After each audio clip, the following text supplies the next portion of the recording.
Welcome back mga kaaldab. Ito na naman po ang inyong lingkod, si Mr. Destiny. At syempre magbibigay po tayo ng pinakamainit na update po ngayon sa social media mga kaaldab. Sabi ko nga po sa inyo, dito po sa channel ni Mr. Destiny, kung ano lang naman po ang latest, kung ano lang naman po ang trending, doon lang po tayo. Huwag po kayong basta-basta maniniwala sa mga kumakalat ngayon sa Instagram, sa Twitter, sa Facebook. Pambasag lang po nila. Ito po yung kumakalat na masayang-masaya nga po raw si Congressman Arjo kasama si Maine Mendoza. Naniniwala po ba kayo? Hindi, para lang klaro, para lang po sa mga taong dumadaan at bumibisita sa channel natin. Di po ba? Sabi ko nga po sa inyo, kung gusto nyo lang naman po ng latest, kung gusto nyo lang naman po ng trending, dun lang po tayo. Hindi po ba? Wag po kayong basta-basta maniniwala sa mga sinasabi, pahayag, komento. Hindi po ba? Kaya nga po ako masayang masaya eh. Kaya nga po ako, kung titignan nyo naman po at susuriin, hindi ako basta-basta naniniwala. Kasi alam po natin yung totoo. Hindi po ba? Sa dami ng mga nag-a-update sa Instagram, sa Twitter, sa Facebook, bakit si Congressman Arjo lang talaga yung hindi talaga masasabi mo na di po ba? Yung talagang klaro, para lang po sa kaalaman ng lahat, para lang po sa mga dumadaan at bumibisita sa channel natin. Di po ba? Kasi hindi naman po tayo madaling mapaniwala gaya ng iba. Hindi naman po tayo porket nakakita tayo ng mga ganyang picture, photos, sasabihin na natin na confirm na yan, latest na yan, Mr. Destiny. Wala naman pong problema doon. Hindi naman po tayo namimilit at never naman po tayong kumbaga magkokomento ng ganyan, magkokomento ng ganito. Okay lang naman po yan. Ang sa akin lang naman po kung ano lang yung latest, kung ano lang po yung trending, doon lang naman po. Hindi naman po tayo bumabase lang sa mga nakukuha nating impormasyon. Hindi naman po tayo bumabase lang sa mga nakakalap nating mga bali-balita. Di po ba? Ang importante lang naman po dito, maging updated kayo. Kung ano yung napapansin ninyo, napapanood ninyo, napapakinggan po ninyo, relax lang. Di po ba? Sa dami po ngayon ng mga binabalita sa Instagram, sa Twitter, sa Facebook, doon pa lang mapapansin nyo na eh.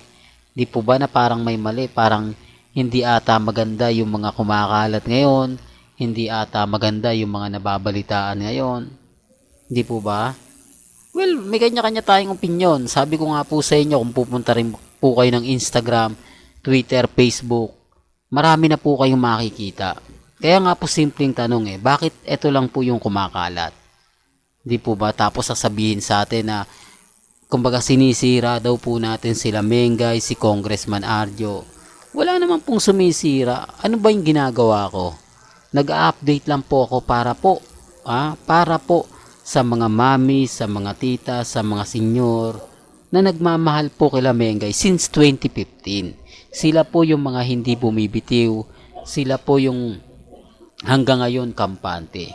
Sila po yung talagang masasabi natin na matatag. Hindi po ba? Tapos sasabihin nila gumagawa daw tayo ng mga fake news. Hindi mo alam mga kaaldab, no? Kung ano yung nasa isip po nila lagi. Pero bago natin ituloy itong napakagandang update natin, kung bago ka lang sa channel na to at isa kang true-blooded Aldab Nation na nagmamahal po kila Mengay at Isoy, tama po ang channel na pinuntahan mo, kaya consider na po kitang bagong subscriber at huwag mong kalimutang i-share ang mga video po natin sa mga mami, sa mga titas at sa mga senyor. Remind ko lang po apektado po sila kasi nababasag po natin sila. Ang gusto po kasi nilang mangyari mga kaaldab, magtuloy-tuloy ng update ang mga armin at main fanatics. Yung tuloy-tuloy, yung ibig kong sabihin, yung kailangan gayahin ko lang tong mga post nila. Kailangan kumuha pa ako ng mga impormasyon katulad nila. Paano kang kukuha ng impormasyon? Wala naman po. Tamad naman po at saka eto tignan niyo po yung mukha ni Congressman. Halatang inedit lang, no? Halatang pinatong lang po siya kay Mengay. Di po ba? Kasi kung mapapansin nyo kay Chamito, pagdating kay Mengay, maganda kuha. Pagdating kay Congressman Arjo, tagilid na naman yung leeg.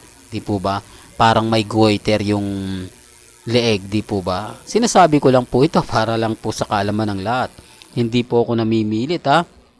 Wala pong pilitan. Hindi po tayo, kumbaga, nag-a-update lang para ganito, para ganon. Ang sa akin lang naman po, bahala po sila kung ano po yung sa tingin po nilang tama o sa tingin po nilang mali. Basta ang importante, masaya po ako sa mga binabalita ko, masaya po ako sa mga ginagawa ko, at hindi po tayo namimilit. Remind ko lang po, para po sa mga mami, sa mga tita, sa mga senior, itong ina-update ko.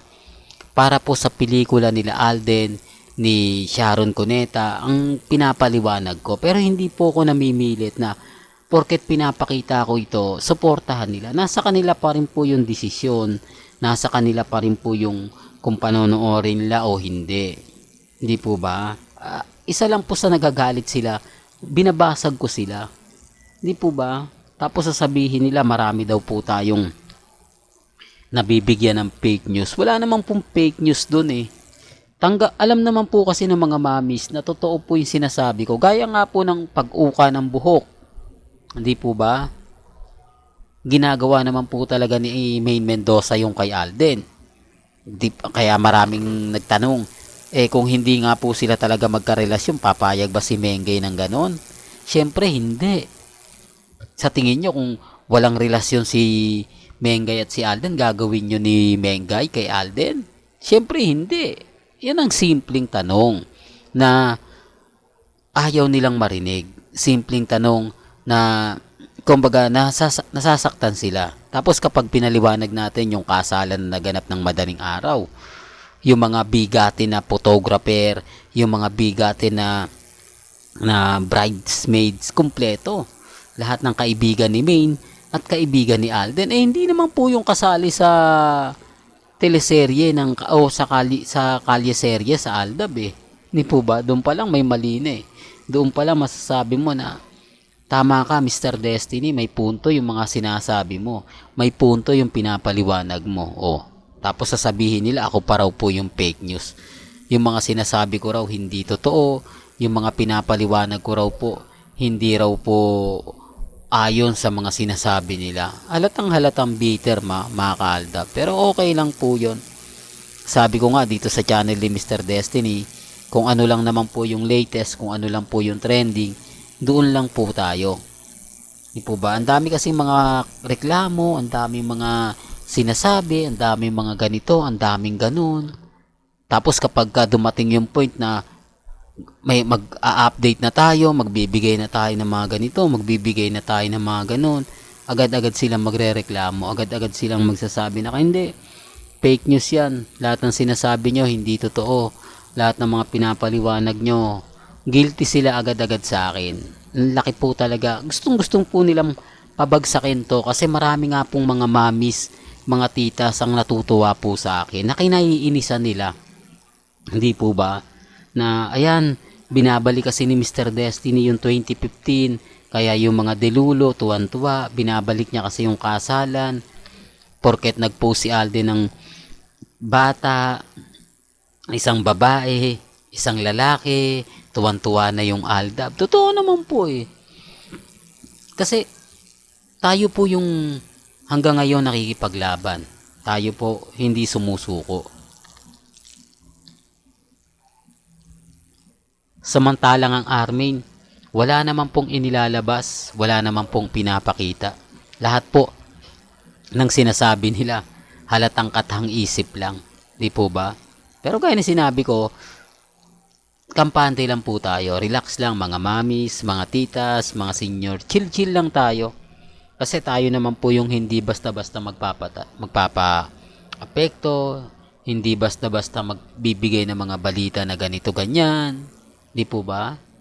Well, hanggang dito na lang po yung updates natin mga kaaldab. Kaya kung gusto nyo pa po ng pinaka-latest at sariwang update, abay tumutok lang po kayo dito po sa channel ni Mr. Destiny para updated po kayo sa mga latest at sa mga bagong video po na ilalabas po natin maya maya lang. Hanggang sa muli, salamat po sa panonood at pakikinig.